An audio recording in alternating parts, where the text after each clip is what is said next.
कहानी की शुरुआत होती है 1950 में, जहां एक कार फैक्ट्री के अंदर कुछ गाड़ियां तैयार की जा रही थी। लेकिन उनमें से एक लाल रंग की गाड़ी खास थी, जिस पर एक मैकेनिक काम कर रहा था। जब वो इंजन चेक कर रहा था तो अचानक गाड़ी का हुड अपने आप बंद हो गया, जिससे उसका हाथ बुरी तरह जख्मी हो गया। उसे जल्द से जल्द डॉक्टर के पास ले जाया गया और उसके बाद एक और मैकेनिक गाड़ी चेक करने आया। जब वो गाड़ी के अंदर था तो उसकी सिगार की राख सीट पर गिर गई। खैर, फिर कई घंटे बीत गए और फैक्ट्री का काम खत्म हो गया। सब अपने अपने घर लौट रहे थे, पर जाते हुए सुपरवाइजर ने देखा कि लाल रंग की गाड़ी की लाइट अभी भी चालू थी। उसने जैसे ही गाड़ी खोली तो अंदर से सिगार वाले मैकेनिक की लाश बाहर गिरी। इस घटना को अब 28 साल बीत चुके थे। हम डेनिस नाम के एक स्टूडेंट को देखते हैं जो अपनी गाड़ी में अर्नी नाम के एक दूसरे लड़के के घर पहुंचा। अर्नी एकदम सीधा साधा पढ़ाकू लड़का था। डेनिस और अर्नी एक दूसरे से काफी अलग थे, पर फिर भी वो जल्द ही काफी अच्छे दोस्त बन गए। आज उनके स्कूल का पहला दिन था।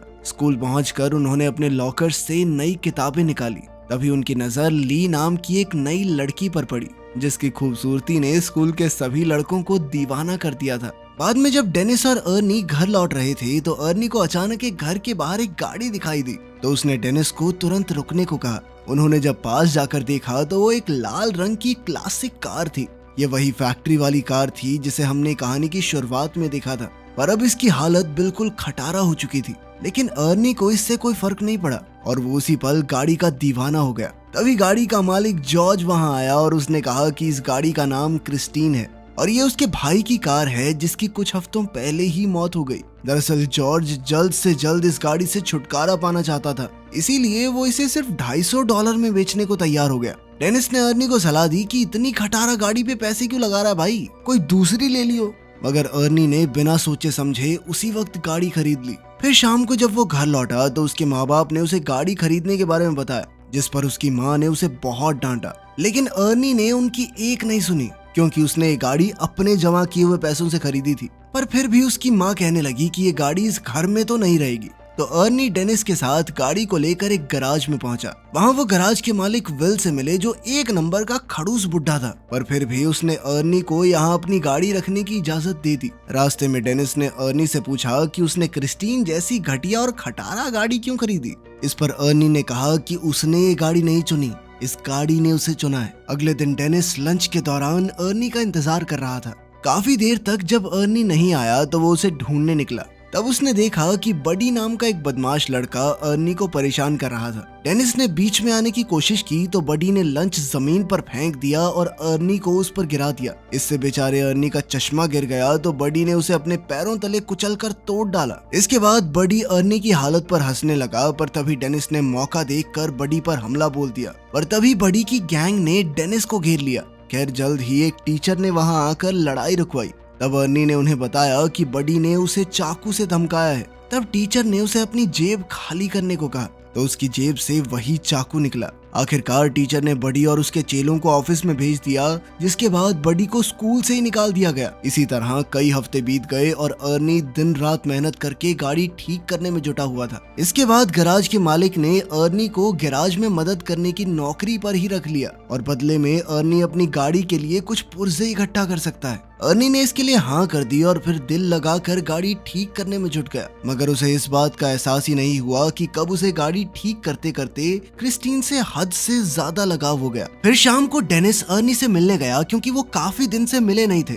लेकिन उसने देखा कि अर्नी पहले से बहुत ज्यादा बदल चुका था। वो बिना चश्मे के स्टाइलिश कपड़े पहनकर राउडी की तरह चल रहा था। वो ज्यादा देर डेनिस से बात करने के लिए भी नहीं रुका और गैराज में काम करने चला गया। उसकी माँ ने उसे रोकने की कोशिश की, पर आर्नी उन्हें नजरअंदाज करके चला गया। फिर उसकी माँ ने डेनिस से कहा कि वो आर्नी और उसकी नई गाड़ी की वजह से काफी परेशान है, क्योंकि उन्हें पता चला था कि गाड़ी के पिछले मालिक की गाड़ी के अंदर ही दम घुटने से मौत हो गई थी। ये सुनकर डेनिस जॉर्ज से मिलने पहुंचा तो जॉर्ज ने उसे अपने भाई की कहानी सुनाई। उसने बताया कि जब उसके भाई ने क्रिस्टीन को खरीदा था तो वो पूरी तरह उसका दीवाना हो गया था। इसी गाड़ी में उसकी पत्नी और बेटी ने भी अपनी जान गंवाई थी और फिर उसके भाई की मौत के बाद ये गाड़ी न जाने कैसे खुद ब खुद जॉर्ज के घर के बाहर आकर खड़ी हो गई। ये सुनकर तो डेनिस और भी घबरा गया। खैर, शाम को वो दोबारा से गैराज में गाड़ी देखने पहुंचा। उसने गाड़ी खोलने की कोशिश की, पर जैसे ही उसने हैंडल खींचा तो रेडियो अपने आप शुरू हो गया और डेनिस उसी समय डर कर भाग निकला। फिर अगली सुबह डेनिस स्कूल स्टेडियम में था क्योंकि आज उनका फुटबॉल मैच था। डेनिस एक खास गोल मारने के बारे में सोच रहा था कि अचानक उसने अर्नी को वहां आते देखा। उसकी गाड़ी क्रिस्टीन एकदम टिप टॉप हो गई थी, जिसे देखकर बड़ी और उसके दोस्त भी हैरान रह गए। उधर ली भी गाड़ी से बाहर आई और उसने सबके सामने अर्नी को चूम लिया। ये देखकर डेनिस को थोड़ा गुस्सा आया और मुकाबले से उसका थोड़ा ध्यान भी हट गया। इसी मौके का फायदा उठाकर विरोधी प्लेयर्स ने उसे धक्का देकर बॉल छीन ली। इस धक्के से डेनिस इतनी जोर से जमीन पर गिरा कि वो तुरंत ही बेहोश हो गया और उसे बहुत गहरी चोट भी आई। इस घटना के कई दिन बाद डेनिस की आंख खुली तो उसने देखा कि वो एक हॉस्पिटल में था और उसकी टांग और गले में प्लास्टर लगा हुआ था। तभी आर्नी उससे मिलने आया। तब डेनिस को एहसास हुआ कि उसका दोस्त कुछ ज्यादा ही तेजी से बदल रहा है। कहाँ 1 महीने पहले वो एक डरपोक सा लड़का हुआ करता था जो अपने घर वालों की हर बात मानता था। खैर अर्नी जल्द ही उसे अलविदा कहकर निकल गया। फिर शाम को वो ली के साथ मूवी थिएटर गया और बाद में वो दोनों गाड़ी में ही एक दूसरे को चूमने लगे। पर जब मामला आगे बढ़ा तो ली अचानक उतरकर गाड़ी से बाहर आ गई। अर्नी उसके पीछे गया तो ली कहने लगी कि मुझसे ज्यादा तो तुम इस गाड़ी से प्यार करते हो। अर्नी को उसकी बातें बहुत अजीब लग रही थी, लेकिन फिर भी उसने जैसे तैसे ली को मनाकर वापस गाड़ी में बैठाया। लेकिन उसी समय अचानक विंडशील्ड खराब हो गई तो अर्नी बाहर निकलकर देखने लगा। अंदर ली कुछ खाने ही लगी थी कि अचानक गाड़ी का रेडियो अपने आप चालू हो गया। उसी समय डैशबोर्ड से बहुत तेज रोशनी आई और ली को लगा कि उसका गला घुट रहा है। उसे सांस नहीं आ रही थी तो अर्नी तुरंत उसकी मदद के लिए दौड़ा, मगर गाड़ी अंदर से लॉक हो चुकी थी। अर्नी बेहद परेशान होकर बाहर से गाड़ी खोलने की कोशिश करता रहा, पर कोई फायदा नहीं हुआ। इधर ली दम घुटने से मरने ही वाली थी कि ऐन वक्त पर वो अंदर से दरवाजा खोलने में कामयाब रही और तभी साथ खड़े एक आदमी ने जैसे तैसे उसे खींचकर बाहर निकाला। ये देखकर अर्नी ने गुस्से में उस पर हमला कर दिया, पर वो तो सिर्फ ली के गले में फंसा हुआ खाना निकाल रहा था। आखिरकार मामला शांत हुआ और अर्नी ली को घर वापस छोड़ा। ली गाड़ी से निकलते ही घर में घुस गई और उसने कहा कि वो अर्नी से कोई बात नहीं करना चाहती। अर्नी ने उससे माफी मांगने की कोशिश की, पर ली के दिमाग में छप चुका था कि इस गाड़ी ने मुझे मारने की कोशिश की है। और तो और उसे लगता था कि क्रिस्टीन उससे जलती है, क्योंकि जब भी वो गाड़ी में इकट्ठे होते हैं तो कुछ न कुछ गड़बड़ हो जाती है। ये सब सुनकर अर्नी को लगा कि ली के दिमाग को धक्का लगा है, इसलिए उसने कहा कि वो कल बात करेंगे। फिर अर्नी वापस गाड़ी में बैठा, मगर गाड़ी चालू ही नहीं हो रही थी। तब उसने क्रिस्टीन से बात करते हुए कहा कि आज ली के साथ जो भी हुआ उससे कोई फर्क नहीं पड़ता, क्योंकि वो क्रिस्टीन से हमेशा उतना ही प्यार करता रहेगा। इसके बाद उसने चाबी घुमाई तो गाड़ी तुरंत ही चालू हो गई। अब वो सीधा गैराज पहुंचा और क्रिस्टीन को वहीं छोड़कर घर वापस चला गया। पर तभी उसके पीछे से बडी और उसके दोस्त गैराज में घुस गए। उन सबके पास तरह तरह के हथियार थे और देखते ही देखते उन्होंने पूरी गाड़ी तबाह कर दी। फिर अगले दिन अर्नी ने ली को जैसे तैसे मना ही लिया और फिर वो दोनों गैराज में आए ताकि अर्नी गाड़ी से अपना वॉलेट निकाल सके। मगर जैसे ही वो अंदर गए तो क्रिस्टीन को तहस नहस देखकर अर्नी को बहुत बड़ा धक्का लगा। ली ने हैरान होकर पूछा कि ये किसने किया, मगर अर्नी अचानक बिना बात के उस पर चिल्ला पड़ा और उसने ली को दूर चले जाने को कहा। बाद में अर्नी ने अपने माँ बाप को इस बारे में बताया तो उन्होंने अर्नी को शांत करते हुए कहा कि वो उसे नई गाड़ी दिलवा देंगे। पर इससे अर्नी को और ज्यादा गुस्सा आ गया, क्योंकि वो जानता था कि ली की तरह उसके माँ बाप को भी क्रिस्टीन से नफरत है। और तो और उसने क्रिस्टीन की इस हालत का जिम्मेदार भी अपने माँ बाप को ही ठहराया, क्योंकि अगर वो उसे गाड़ी घर पर रखने की इजाजत दे देते तो आज वो सही सलामत होती। फिर वो उन्हें और भी बुरा भला कहकर अपने कमरे में जाने लगा, पर उसके पिता ने उसे पीछे से पकड़कर अपनी माँ से माफी मांगने को कहा। मगर अर्नी और भी बुरा भला बोलता ही जा रहा था तो उसके पिता ने उस पर हाथ उठा दिया, लेकिन अर्नी ने भी वापस हमला किया और चुपचाप घर से बाहर आ गया। वो सीधा क्रिस्टीन के पास पहुंचा और एक बार फिर से एक एक पुर्जा जोड़कर उसे ठीक करने का फैसला किया। मगर उसने अब जो देखा उसके पैरों तले जमीन ही खिसक गई। उसने देखा कि मानो जादू से गाड़ी अपने आप ही ठीक हो रही थी। तब अर्नी ने खुश होकर गाड़ी से पूछा कि वो क्या क्या कर सकती है। अब गाड़ी ने कुछ ही पलों में खुद को ठीक करके पहले जैसा कर लिया। खैर फिर आधी रात को हम मूची नाम के एक लड़के को देखते हैं जो बडी का साथी गुंडा था। वो सड़क के बीचों बीच एक ट्रक को रोक कर उसे लूट रहा था। तभी अचानक उसे दूर से गाड़ी के इंजन की आवाज सुनाई दी। उसने थोड़ी पास जाकर देखा तो पता चला कि ये तो क्रिस्टीन थी, जो एकदम नई होकर उसके सामने आकर खड़ी हो गई थी। उसे लगा कि अर्नी गाड़ी में ही होगा, तो वो समझ गया कि अर्नी को पता चल गया है कि उसने ही बडी के साथ मिलकर क्रिस्टीन को तहस नहस किया था। अब वो अर्नी से माफी मांगने लगा, पर अचानक गाड़ी की हेडलाइट जली और वो तेजी से मूची की ओर बढ़ने लगी। मूची उसी पल अपनी जान बचाकर भागा और सड़क के साथ मौजूद गली में छुप गया। उसे लगा कि अब तो गाड़ी उसका पीछा छोड़ देगी, मगर जल्द ही क्रिस्टीन दोबारा से उसके पीछे पड़ गई। अब मूची भागकर एक पुराने वेयरहाउस में घुस गया, लेकिन क्रिस्टीन ने उसका पीछा नहीं छोड़ा। आखिरकार मूची एक जगह फंस गया जहां क्रिस्टीन ने उसे घेर लिया और अब उसके पास भागने का कोई रास्ता नहीं था। मूची ने अपना चाकू निकालकर अर्नी को धमकी दी, पर क्रिस्टीन जबरदस्ती अंदर घुस गई और मूची को बेरहमी से कुचल दिया। फिर अगली सुबह अर्नी डेनिस से मिलने गया और उसे मूची की मौत के बारे में बताया। ये सुनकर डेनिस को बहुत हैरानी हुई। उसे ये भी समझ नहीं आ रहा था कि अगर क्रिस्टीन पूरी तरह तबाह हो गई थी तो वो अपने आप ठीक कैसे हो गई। मगर अर्नी ने कोई जवाब नहीं दिया और चुपचाप चला गया। तभी डिटेक्टिव जेंकिंस उससे मिलने आया और भरोसा दिया कि वो क्रिस्टीन पर हमला करने वाले गुंडों को ढूंढ रहा है और साथ ही मूची के कत्ल का केस भी उसी के पास है। अर्नी ने कहा कि वो मूची की मौत के बारे में कुछ नहीं जानता, पर वो इस खबर से बहुत खुश है। ये सुनकर डिटेक्टिव को उस पर शक हो गया। उसने अर्नी को बताया कि उसकी गर्लफ्रेंड ने ये गवाही दी है कि गाड़ी बिल्कुल टूटने फूटने के बावजूद भी अपने आप ठीक हो गई। ये सुनने के बाद अर्नी चुपचाप वहाँ से चला गया। बाद में उसने ली को फोन करके मिलने बुलाया, तो ली ने इनकार कर दिया, जिससे वो और ज्यादा गुस्से में आ गया। वहीं दूसरी ओर ली और उसका दोस्त डॉन शराब लेकर गाड़ी में जा रहे थे। रास्ते में एक दूसरी गाड़ी उनका पीछा करने लगी, तो बडी ने गाड़ी रोककर देखा कि आखिर इस गाड़ी में कौन है, पर हेडलाइट्स की वजह से उसे कुछ दिखाई नहीं दिया। फिर उसने अपनी गाड़ी रिवर्स की तो दूसरी गाड़ी भी वैसे ही रिवर्स होने लगी और तब ये खुलासा होता है कि वो गाड़ी कोई और नहीं बल्कि क्रिस्टीन ही थी। अब बडी ने गुस्से में आकर गाड़ी भगाई और सीधा एक गैस स्टेशन पर जाकर ही रुका, जहां उसका दोस्त रिची काम करता था। फिर उसने बाहर आकर एक लोहे का सरिया उठाया और अपना पीछा करने वाले आदमी को सबक सिखाने के लिए तैयार हो गया। लेकिन तभी क्रिस्टीन बहुत तेज रफ्तार में आई और सीधा बडी की गाड़ी से जा टकराई, जिससे उसकी गाड़ी का बहुत नुकसान हुआ। बडी को लगा कि अर्नी गाड़ी के अंदर ही है, तो उसने अर्नी को बाहर निकलने को कहा, पर क्रिस्टीन एक बार फिर तेजी से बडी की गाड़ी से जा टकराई और सीधा उसे वर्कशॉप में घुसा दिया। डॉन गाड़ी में बैठा था, तो क्रिस्टीन ने उसे भी बडी की गाड़ी के साथ ही कुचल दिया। उसी समय बडी की गाड़ी से पेट्रोल लीक होने लगा और अचानक उसमें आग लग गई। कुछ ही पलों में पूरे गैराज में जबरदस्त धमाका हो गया और रिची भी इसी आग में झुलसकर मारा गया। ये देखते ही बडी अपनी जान बचाकर भागा, पर क्रिस्टीन जलते हुए फिर से उसका पीछा करने लगी। आखिरकार उसने बडी को भी कुचल दिया और वो वहीं जलकर राख हो गया। कुछ समय बाद गैराज में विल को किसी गाड़ी के आने की आवाज सुनाई दी। उसने देखा कि क्रिस्टीन धुएं से लिपटी हुई थी।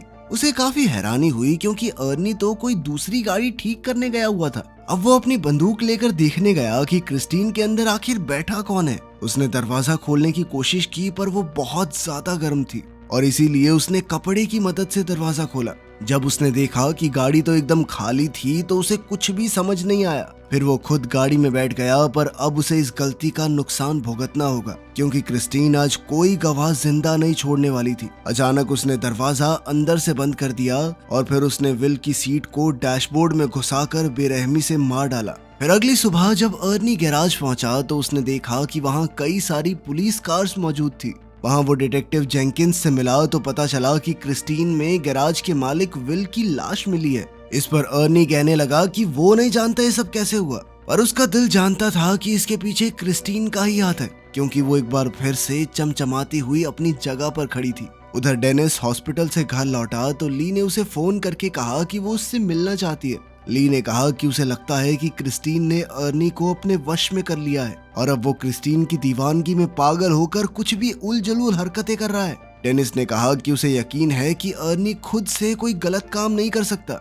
लेकिन अगर क्रिस्टीन ने उसके दिमाग पर कब्जा कर लिया है तो उसे खत्म करना बहुत जरूरी है। इसके बाद ली अपने घर लौट आई, पर कुछ ही पलों में अर्नी क्रिस्टीन में बैठकर वहां आ पहुंचा। उसने डेनिस को ड्राइव पर चलने को कहा, तो डेनिस नीचे आ गया। अर्नी एक बार फिर से बहुत अजीब बर्ताव कर रहा था। अचानक वो बहुत तेज रफ्तार में गाड़ी चलाने लगा और फिर उसने स्टीयरिंग व्हील भी छोड़ दिया। ये देखकर डेनिस काफी ज्यादा घबरा गया और उसने कहा कि क्रिस्टीन उसके कंट्रोल में नहीं है। पर अर्नी ने अजीबोगरीब तरीके से कहा कि उसके और क्रिस्टीन के बीच में कोई नहीं आ सकता। उसे क्रिस्टीन पर पूरा भरोसा था और अपना पॉइंट प्रूव करने के लिए अर्नी कार को फुल स्पीड में दूसरी लेन में घुसा देता है। सामने से आ रही गाड़ी से उनकी टक्कर होते होते बची। अपने दोस्त को पागलपन की कगार पर देखकर अगले दिन डेनिस ने क्रिस्टीन के बोनट पर एक नोट गोद दिया, जिसमें उसने अर्नी को शाम को गैराज में मिलने के लिए बुलाया। शाम को डेनिस और ली वर्कशॉप में उसका इंतजार कर रहे थे, लेकिन अर्नी नहीं आया, तो वो दोनों पास खड़े एक एक्सकवेटर में बैठकर उसे वर्कशॉप के अंदर ले आए। उन्होंने तय किया कि ली ऑफिस में रहेगी और अर्नी के वहां जाते ही गेट को बंद कर लेगी और इसी मौके का फायदा उठाकर ली बुलडोजर से क्रिस्टीन को तबाह कर देगा। जल्द ही प्लान के मुताबिक ली ऑफिस में चली गई, लेकिन वो ये नहीं जानते थे कि क्रिस्टीन वर्कशॉप में ही कचरे के बीच छुपी हुई है। फिर गाड़ी ने अपनी हेडलाइट्स ऑन की और ली को कुचलने के लिए आगे बढ़ी। ली ने जैसे तैसे हवा में लटकते हुए एक टायर को पकड़कर अपनी जान बचाई, लेकिन क्रिस्टीन ने भी हार नहीं मानी और दोबारा उस पर अटैक करने के लिए आगे बढ़ी। तभी डेनिस एक्सकवेटर का पंजा उसके सामने ले आया ताकि ली को कोई नुकसान न पहुंचे। इसके बाद क्रिस्टीन पीछे हटकर वर्कशॉप के दूसरे किनारे पर चली गई, जबकि डेनिस एक्सकवेटर को उल्टी तरफ ले गया। अब दोनों गाड़ियां एक दूसरे के आमने सामने आ गई और पता चला कि क्रिस्टीन अब अकेली नहीं चल रही, बल्कि अर्नी उसकी मदद कर रहा है। अब वो पूरी तरह से गाड़ी के वश में था। अचानक गाड़ी ने अपनी हेडलाइट्स ऑन की और कुछ ही सेकंडों में खुद को पूरी तरह ठीक कर लिया। और तो और एक्सकवेटर ने भी काम करना बंद कर दिया था, जिसके बाद डेनिस उसे दोबारा स्टार्ट करने की कोशिश में लग गया। इसी दौरान गाड़ी ऑफिस की तरफ ली को हमेशा के लिए खत्म करने के लिए दौड़ पड़ी। वो सब कुछ तोड़ती हुई ली की ओर बढ़ी, लेकिन उस जबरदस्त टक्कर की वजह से अर्नी विंडशील्ड तोड़ता हुआ बाहर जा गिरा। ली उसे देखने के लिए आगे बढ़ी, पर अर्नी ने अचानक उछलकर उसे डरा दिया। बदकिस्मती से उसके शरीर में विंडशील्ड के शीशे का एक बड़ा टुकड़ा घुस गया था। अर्नी ने अपने अंतिम लम्हों में अपनी प्यारी गाड़ी को छूने की कोशिश की, लेकिन चोटों से हार कर क्रिस्टीन के सामने ही दम तोड़ दिया। ली तुरंत वहां से भागी, लेकिन क्रिस्टीन ने बदला लेने के लिए तुरंत रिवर्स गियर लगाकर उसे कुचलने की कोशिश की, लेकिन ऐन वक्त पर ली तो बच निकली और गाड़ी एक पिलर से टकराकर उसमें अटक गई। उधर डेनिस इस मौके का फायदा उठाते हुए एक्सकवेटर को दोबारा चालू करके क्रिस्टीन की तरफ बढ़ने लगा। उसने गाड़ी में जबरदस्त टक्कर दे मारी, लेकिन गाड़ी अब भी उसका सामना करते हुए बचने की कोशिश कर रही थी। क्रिस्टीन दोबारा से ली की तरफ बढ़ी, लेकिन डेनिस ने एक्सकवेटर के पंजे से उसे पीछे से कुचल दिया। इस हमले से उस पागल गाड़ी की ताकत थोड़ी कम हो गई। ली जल्दी से एक्सकवेटर में डेनिस के पास पहुंची, लेकिन उधर क्रिस्टीन फिर से एक्टिवेट होकर खुद को ठीक करने में लग गई थी। और इस बुरी शक्ति को हमेशा के लिए खत्म करने के लिए डेनिस ने बुलडोजर स्टार्ट करके क्रिस्टीन को पूरी तरह कुचल दिया। वो अभी भी बचने की कोशिश कर रही थी, लेकिन इस बार वो पूरी तरह तबाह हो गई। उनकी ये लड़ाई आखिरकार खत्म हो गई और अगले दिन डेनिस और ली जंकयार्ड में डिटेक्टिव जेंकिंस से मिले। वहां उन्होंने देखा कि क्रिस्टीन पूरी तरह से कबाड़ में बदल चुकी थी। आखिर में तीनों वहां से चले गए, लेकिन तभी हमने देखा कि क्रिस्टीन का एक छोटा सा टुकड़ा अपने आप हिलने लगा था, जिससे पक्का हो गया कि वो शैतानी गाड़ी अभी भी जिंदा थी। आपकी ड्रीम कार कौन सी है? कमेंट्स में जरूर बताना। मिलते हैं अगली वीडियो में।